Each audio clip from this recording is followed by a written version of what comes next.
હવામાન વિભાગ દ્વારા થોડા સમય પહેલા જ એક ગંભીર આગાહી કરવામાં આવી હતી કે હવે રાજ્યમાં કમોસમી વરસાદ ખાબકશે, તો એ જ અંગે ચર્ચા કરવી છે કે હાલમાં કયા કયા વિસ્તારમાં જે છે તે વરસાદી માહોલ જોવા મળી રહ્યો છે। આગામી 24 કલાક જે છે તે ગુજરાત માટે ભારે રહેવાના છે, તે જ અંગે વાત કરીશું આજે આ વિડીયોમાં। નમસ્કાર, સ્વાગત છે આપનું ક્રાંતિ માર્ગમાં અને હું છું મિક્ષુ ઠક્કર આપની સાથે।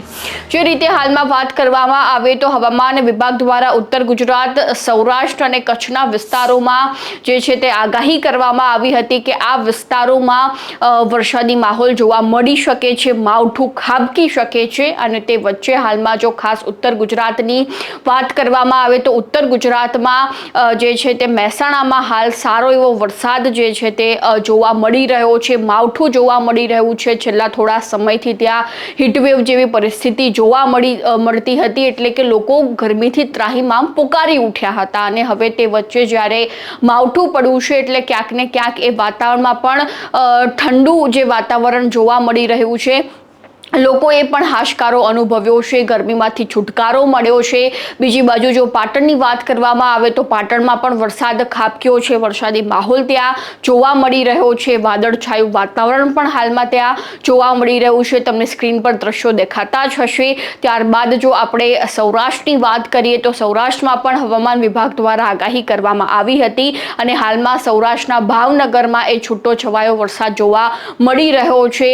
ભારે વરસાદ હાલમાં ત્યાં નથી જોવા મળી રહ્યો, માત્ર એક સૌરાષ્ટ્રના ભાવનગરમાં જ જે છે તે વરસાદી માહોલ જોવા મળી રહ્યો છે। અને બીજી બાજુ જો આપણા મધ્ય ગુજરાતની વાત કરવામાં આવે તો અમદાવાદમાં છેલ્લા 2 થી 3 કલાકથી વાદળછાયું વાતાવરણ જોવા મળી રહ્યું છે। અમદાવાદમાં છેલ્લા થોડા સમયથી ઘણી બધી ગરમી પડી રહી હતી, લોકો જે છે તે ખરેખર કંટાળી ચૂક્યા હતા કે હવે આ ગરમીથી ક્યારે છુટકારો મળશે, પરંતુ હાલમાં અમદાવાદમાં વાદળછાયું વાતાવરણ જોવા મળી રહ્યું છે। જો કે હવામાન વિભાગ દ્વારા એવી સ્પષ્ટ કોઈ આગાહી નથી કરવામાં આવી કે અમદાવાદમાં માવઠું ખાબકી શકે છે, પરંતુ હાલમાં એ વાદળછાયું વાતાવરણ જોવા મળી રહ્યું છે। બીજી બાજુ જો વાત કરવામાં આવે તો આ જે માવઠું પડી રહ્યું છે તેને લઈને ઘઉં અને કેરીના પાકને પણ નુકસાન થવાની ભીતિ દેખાઈ રહી છે। ખેડૂતો જે ક્યાંક ને ક્યાંક ચિંતામાં દેખાઈ રહ્યા છે કે આ કમોસમી વરસાદને કારણે જે અમને મોટું નુકસાન થઈ શકે છે, કેરી જે છે